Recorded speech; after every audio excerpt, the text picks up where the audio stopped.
Oi, gente, tudo bem? Nós vamos então hoje fazer a videoaula de história, correção de exercício, tá?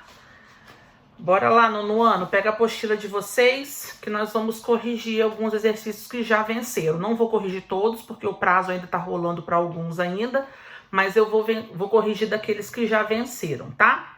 Então, nós vamos começar pela página 16. Estamos no capítulo de Revolução de 30. Já já nós vamos entrar em Segunda Guerra.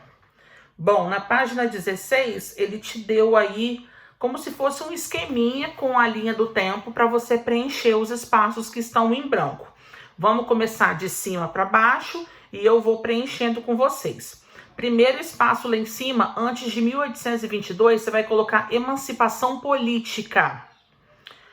Na linha de baixo, ele te deu o Império Brasileiro, que é dividido em 3 etapas. Ele te deu a primeira data, de 1822 a 1831. Você vai preencher primeiro reinado. No espaço do meio, período regencial, é só você colocar a data, de 1831 a 1840.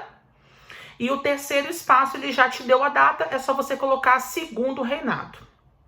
Depois, pulando para a linha de baixo, nesse quadradinho lilazinho, Proclamação da República. É só você colocar a data 1889. Aí ele te deu a Primeira República. República dos Marechais ou da Espada. Só você preencher com a palavra espada. E do outro lado, República do Café com Leite. Ou se você colocou República dos Coronéis, se você colocou um Szinho aí, colocou coronéis, tá valendo. E a data é de 1894 a 1830. Parte de baixo, Revolução de 30, República Nova ou Era Vargas. Primeira fase lá embaixo do governo Vargas é o governo provisório. O segundo é o governo constitucional. Já até te dei um esqueminha aí com as datas, é só você colocar. De 1934 a 1937. E a terceira fase, governo ditatorial ou Estado Novo. Ok, meus amores? Página 19, nós já fizemos esse dever no dia da aula ao vivo, lembra? Toca o bonde, já está corrigida. Vamos para a página 21. É uma atividade de VUF que fala sobre a A e B e a ANL, lembra? São aqueles 2 partidos políticos que foram criados durante o governo Vargas. Vamos colocar aí VUF. Primeira frase, verdadeira.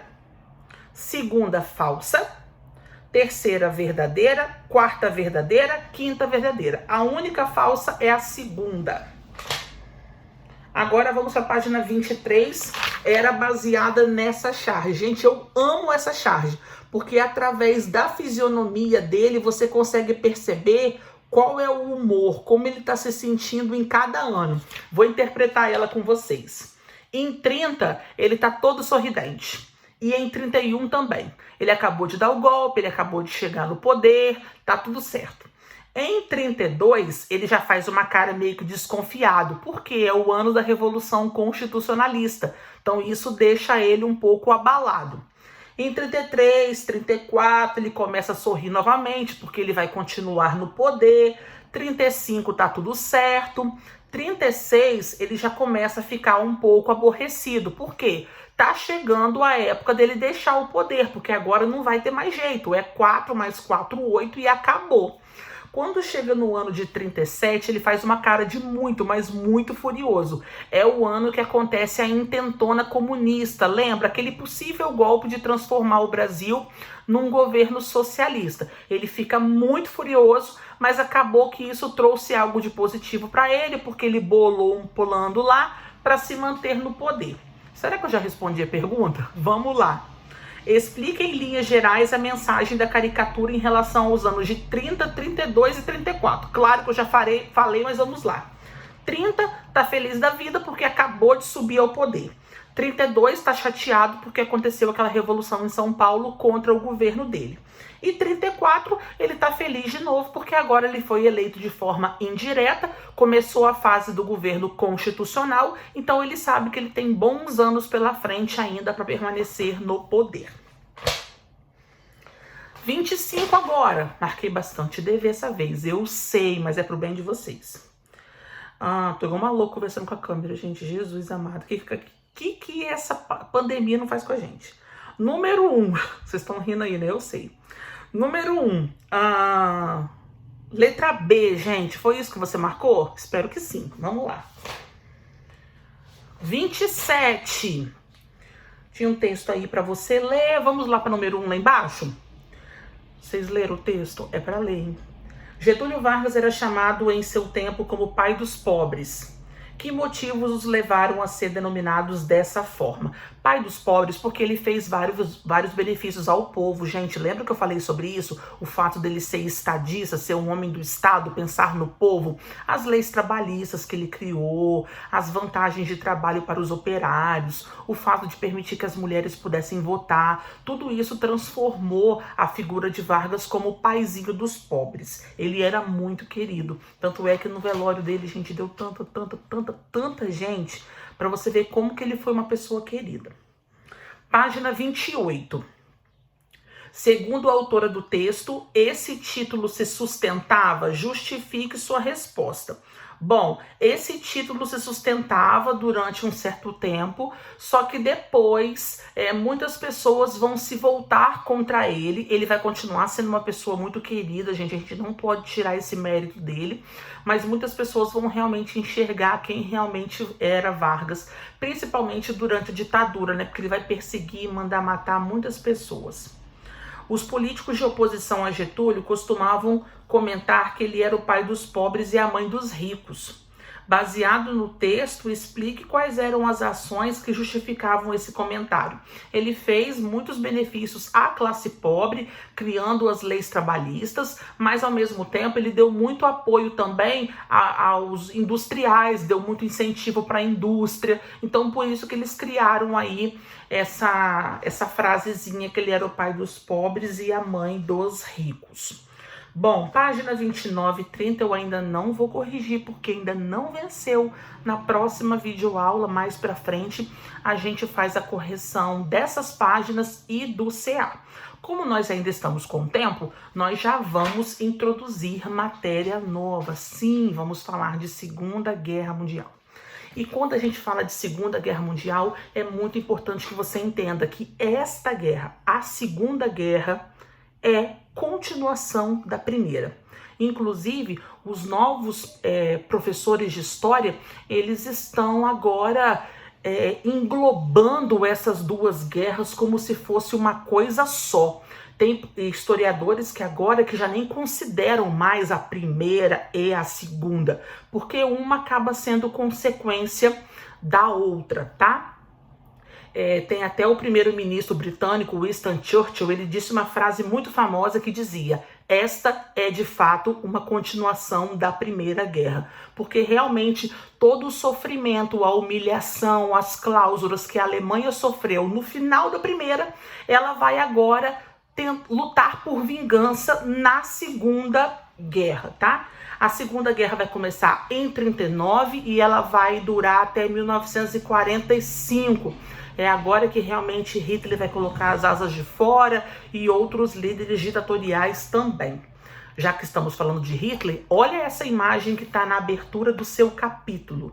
Gente, todos aqueles pontinhos pretos que estão ali são pessoas, é o exército alemão. E por que eu estou chamando sua atenção a respeito do exército alemão?